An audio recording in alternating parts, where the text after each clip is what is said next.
여러분 안녕하세요, 롱장입니다. 제가 영상을 통해서 한번 정리한 적이 있었는데요. 업그레이드를 시키고 싶어서요. 제가 이번 강의 기간 때문에 전국을 꼼꼼하게 돌았습니다. 저를 포함해서 직원분들 4명이서 전국을 돌았는데 더는 못합니다. 제가 몸에 한번 한계가 왔었기 때문에. 자, 그리고 나서 전달해 드리는 내용인데 이게 아마 언론에서 다뤄질 리가 없습니다. 참고로 저만 알고 있는 희소한 정보 이런 거는 이제 더 이상 없어요, 여러분. 그게 아니라 정보의 속도의 차이, 해석의 관점, 과거 데이터 중에 나한테 얼마나 필요한 데이터를 뽑을 수 있는지의 능력, 이런 것들이 중요한 것 같은데, 제가 전국을 다 돌고 느낀 게 뭐냐면은, 지금, 우리가 되게 편협한 시각으로 시장을 보는 타이밍이다. 이걸 느꼈습니다. 과거에 전 경험이 있었거든요. 요거 사실 돈이랑 연결되는 포인트니까 들으시면은 도움 되실 겁니다. 시청하시기 전에 구독하기, 좋아요, 멤버십 부탁드리고요. 멤버십 보면 토요일 라이브를 진행하고 있습니다. 그리고 제 정규 강의 15기는 접수가 6월 8일까지예요. 오늘까지죠. 그래서 상세한 내용은 아래 링크에서 확인 부탁드리고요. 요게 아마 저는 지금부터는 본격적인 변화가 있기 때문에 만약에 시장에 조금이라도 관심이 있던 분들께는 큰 도움 될 거라고 생각을 합니다. 뉴스 보시면은 여기는 앵커님이시고요. 당연히 여러분 이 앵커님이 하시는 말씀이 아니에요. 자료를 리딩해 주시는 분이기 때문에 저희 앵커님이랑은 아무 상관이 없고요. 서울 아파트값 2주째 상승, 서초, 강동, 마포, 오름폭 확대 이렇게 했는데 뭐냐면 언론 신문기사뿐만이 아니라 뉴스에서도 서울, 수도권, 그리고 서울의 전세, 그리고 빌라 시장에 대해서 정말 많이 다루고 있습니다. 그리고 미분양에 대해서 다룹니다. 그런데 이렇게 따지면은 빠지는 곳이 몇 군데 있는데요. 제가 전국을 다니면서 이거 사람들 놓치면 안 되겠다고 느낀 게 이거예요. 뭐냐면 서울, 수도권, 그리고 전세시장, 빌라시장, 미분양 이걸 빼면은 수도권이 아는 지역에 미분양이 많지 않은 곳이 남아요. 맞잖아요, 여러분. 남습니다. 수도권이 아니라 한국인데 수도권이 아니고 미분양이 심하지 않은 곳이 남는단 말이에요. 그러면 제가 거기를 다녀보면 사람들이 관심이 되게 없었거든요. 근데 저도 약간 놀라고 왔는데요. 지금 신문 기사를 보면은 그리고 뉴스를 보면은 서울 아파트 값이 어떻게 된다라고 계속 나옵니다. 이건 제가 지속적으로 말씀드렸는데 사람들은요. 월세, 전세, 매매 시장 중에서 매매 시장에 가장 관심이 많고요. 뭐 오피스텔, 빌라, 아파트가 있으면은 아파트 시장에 제일 관심이 많고요. 그리고 서울에 제일 관심이 많습니다. 그래서 서울 아파트 가격이 항상 메인 이슈예요. 그런데 반면에 또 이런 기사도 나와요. 일반인이 서울 아파트를 사기 위해서는 몇 년 동안 또는 몇십 년 동안 숨만 쉬고 돈을 모아야 된다. 바꿔 얘기하면 서울 아파트를 즉시 살 수 있는 사람은 제한되어 있다는 겁니다. 다 정리정돈을 하자면 서울 아파트 가격이 오르던 내리던 자기랑 상관없을 가능성이 높다는 거예요. 잔인한 얘기로요. 돈이 충분히 있는 사람 중에서 지금 가격에 메리트가 있다고 생각하는 사람만이 그 뉴스를 듣고 결정을 내릴 수 있겠죠. 그 외에는 참고 자료일 뿐이지 사실은 내가 직접 당장 할 수 있는 게 뭐가 있지는 않단 말이에요. 그럼 대부분의 분들이 할 수 있는 건 뭐냐? 대부분의 분들이 저한테 연락을 할 때 목돈이 많지 않아요. 5천만 원 안팎이거든요. 이걸로 한국에 살 수 있는 아파트가 있느냐? 있습니다.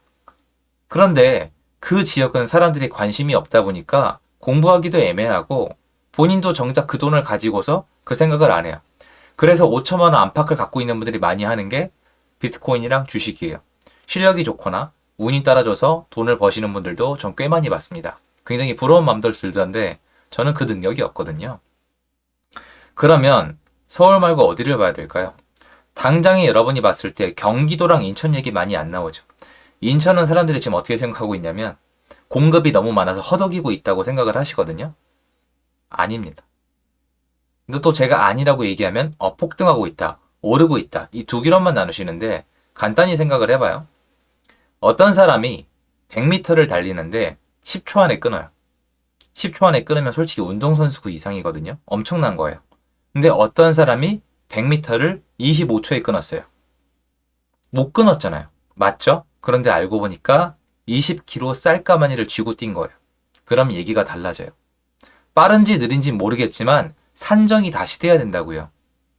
입주가 없는 곳의 시세의 움직임과 입주가 있는 곳의 시세의 움직임은 달라요. 입주가 있는 곳은 20kg 쌀가마니를 쥐고 가는 겁니다. 그런데 20kg 쌀가마니를 쥐고 뛰었는데 그 쌀가마니를 쥐고 뛴 것 치고는 빠르다면 얘는 가치가 있는 겁니다. 그런 지역들이 있어요. 미분양이 있다고 다 똑같지가 않습니다. 게다가 사람들은 관심이 없는데 미분양이 적은데 지방 도시인데 지금 사람들이 본격적으로 집을 사기 시작한 곳이 있습니다. 제가 처음 이 지역을 말씀드렸을 때는 사람들이 정말 사지도 않았었는데 갔더니 예전에 봤던 금매가 없어요. 그리고 사람들이 문의가 늘어나고 있습니다. 전세도 나가기 시작했어요. 월세에서 전세로 온 거죠. 이런 지역을 여러분이 추적한 다음에 과거에 이 지역이 오른 적이 있는지, 올랐다면 그때는 왜 올랐는지, 그리고 이번 시장에 얼마나 떨어졌는지, 왜 떨어졌는지, 그리고 이 지역의 이 사람들은 지금 이 지역을 왜 또 사고 있는 건지를 아셔야 돼요. 왜? 언론에 안 나올 테니까. 근데 저는 그 지역에 집중을 해요. 왜? 그 지역을 살 수 있는 사람이 더 많거든요. 저 같은 경우도 그 지역을 사는 게 더 편하거든요. 그런데 서울 아파트는 아시겠지만 살 수 있는 사람이 되게 제한되어 있습니다. 그리고 서울의 4군데 지역은 규제 지역으로 또 묶여 있습니다. 전 그래서 늘 말씀드리는 거예요. 언론에서 나오는 내용은 느리다. 그리고 나랑 상관없을 가능성이 높다. 그런데 조회수가 나오는 쪽으로 해야 되니까 자극적이다. 그리고 사람들이 보고 반응할 것이다. 하지만 당신은 이거에 역행하는 게 아니라, 역행이 아니에요, 여러분. 선행해야 돼요. 이 기사가 나올 거였으면 이미 샀어야 돼요. 그러면 제가 지금 말씀드린 거 있죠. 수도권, 경기도나 인천이나 특정 지방 도시가 추후에 뉴스에 나올 가능성이 있느냐? 있습니다. 왜냐면 일부 도시는 여러분 지금 최근 뜨고 있는 사업이 뭐예요? 이게 4차 산업혁명이잖아요. 로봇, AI, 2차 전지, 드론 이런 것들이 뜨고 있는데 이 기업이 늘고 있는 곳이 서울만이 아니에요. 지여방에도 있단 말이에요. 그리고 이제 총선이니까 다가올수록 거기에 강력한 드라이브와 이슈와 언론 플레이를 할 거란 말이에요. 그리고 마침 이게 있어서 인구 유입이 되고 있는 곳이 있습니다. 근데 여기 만약에 입주가 많지 않다 또는 입주가 있는데 공급이 있는데 비싼 가격에 팔린다? 사람들이 지금 사기 시작했다? 그러면 미래는 맞출 수 없겠지만 여기는 투자 가치가 있다고 보는 게 제 기준에는 부합되는 거예요. 그걸 찾기 위해서 전국을 도는 거지 뻔히 나오는 데이터나 언론에 나오는 내용을 확인하기 위해서 가는 게 아닙니다. 이 정도 내용은 전화하면 친한 중개사님들이 다 브리핑을 해주세요.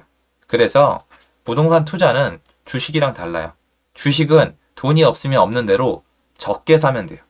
삼성전자를 한 주를 살 거를 10주를 살 거를 100주를 살 거를 다른 주식을 사거나 덜 사면 돼요. 남들이 10주 살 때 한 주만 사면 돼요. 사고 팔면 돼요. 근데 부동산은 그게 아니에요. 부동산은 이미 내가 살 수 있는 지역이 정해져 있어요.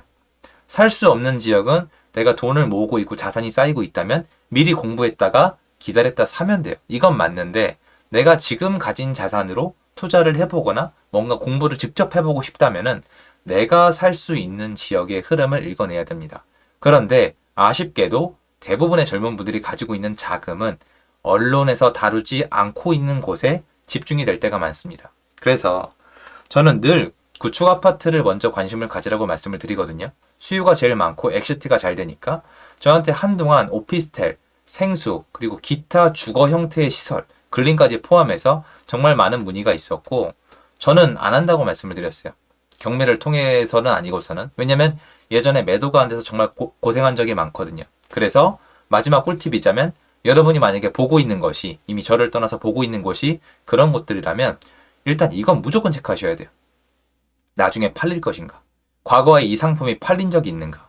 그런데 구축 아파트는 팔린 적이 있는지 그리고 앞으로 팔릴 가능성이 있는지 앞으로 팔릴 가능성에 대해서 말씀드리는 거예요. 그거를 과거 통계를 가지고 확인이 가능하거든요. 근데 신축이라거나 아니면 오피스텔은 개별성이 강하잖아요. 연동성이 있고 역사성이 있고 통계가 만들어진 것은 앞으로의 미래를 예측할 때 저는 좀 더 가능성이 높다고 생각을 합니다. 그런데 그렇지 않은 상품에 대해서 뭔가 좋아 보인다. 남들이 좋아한다. 언론에서 다룬다는 이유만으로 접근하게 되면은 추후에 결국 내가 매도할 때 시점에 대해서 언론을 타지 않거나 사람들의 관심이 꺼지면은 정말 어려워질 수가 있거든요. 실체가 없는 것에 수요가 몰렸다? 그럼 나중에 매도할 때 실체가 필요하다면 큰 문제가 될 수가 있거든요. 그런 것들이 투자 세계에는 굉장히 많습니다. 그래서 여러분께 부탁드리건데 언론에서 다루는 내용만 생각하지 마시고 부디 전국 단위로 다양한 상품으로 지금 관심을 가져보시고 언론에 나오지 않는 곳을 선점할 수 있도록 노력하시는 게 만약에 여러분이 가지고 있는 자본이 크지 않다면은 여러분 미래의 부를 축적하는 첫 단계로서 맞는 단계가 아닐까 이 말씀을 드리고 싶었습니다. 도움됐으면 좋겠고요. 제 영상 여기까지입니다. 감사합니다.